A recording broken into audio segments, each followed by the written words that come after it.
हाँ जी जनाब, क्या हाल चाल हैं। तो भाई आज मैं आपको बताऊंगा कि लेस्को बिल के अंदर अगर यहाँ पर आपको अपने बिल के अंदर देखने को मिल रहा है ना जी एरियर्स के अंदर कोई अमाउंट, तो वो क्या चीज़ है, वो कहाँ से आई है। ठीक है, तो इसके अलावा बिल एडजस्टमेंट यहाँ पर जैसे कि नीचे देखने को मिल रहा है कि जी बिल एडजस्टमेंट, तो ये क्या चीज़ है। तो बेसिकली आज मैंने बाई चांस जो है ना ऑनलाइन बिल चेक कर लिया, तो जी 22,400 समथिंग बिल आया हुआ है। ठीक है, 423 यूनिट डले हुए हैं, तो ठीक है जी हम काउंट कर लेते हैं जी, सारा कुछ ओके है। अब बेसिकली एरियर्स की बात कर लेते हैं कि एरियर्स क्या चीज़ होती है। एरियर्स होता है कि आपका कोई रिमेनिंग बैलेंस या आपके बकाया जात, आसान अल्फाज में समझ लें कि बकाया जात आपके ये जो रह गए हैं। तो बकाया जात तभी रहते हैं जब आपने लास्ट मंथ बिल आपको ज़्यादा हो या किसी वजह से आपने बिल पूरा पे ना किया हो, तब आपके बकाया जात यहाँ पर बनते हैं। लेकिन अगर मैं आपको यहाँ पर अपनी हिस्ट्री दिखाऊँ ना, तो ये देखें जी लास्ट मंथ हमारा बिल जो है वो 16,218 था और हमने पे भी उतना ही किया है। इसके बावजूद हमें यहाँ पर बकाया जात उन्होंने एरियर्स के अंदर शो कर दिए कि जी 1411 रुपये।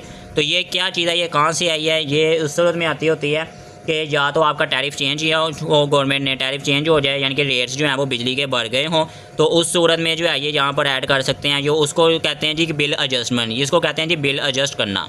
ये यहाँ पर नीचे भी अगर आपको मैं दिखाऊँ तो यहाँ पर लिखा हुआ है जी कि bill adjustment implemented in arrears.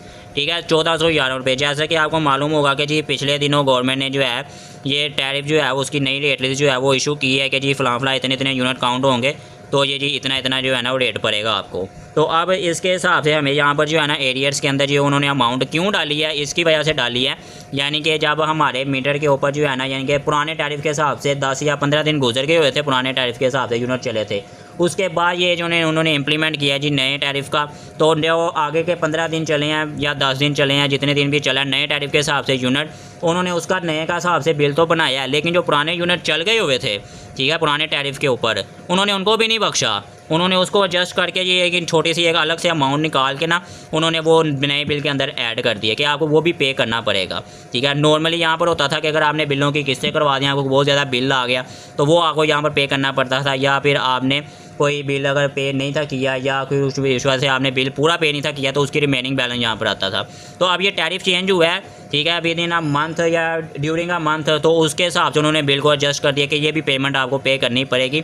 हालांकि ये पेमेंट बनती नहीं थी, लेकिन अगर आप इसको लेकर जाए ना ऑफिस में बापडा के जी कि ये टैरिफ ये कहाँ से आ गया जी एरियर्स, तो वो इसको बिल्कुल भी रिमूव नहीं करेंगे। क्योंकि मैंने ऑनलाइन कॉल करके चेक किया तो उन्होंने कहा जी कि ये टैरिफ चेंज होने की वजह से आपको पे करना ही पड़ेगा।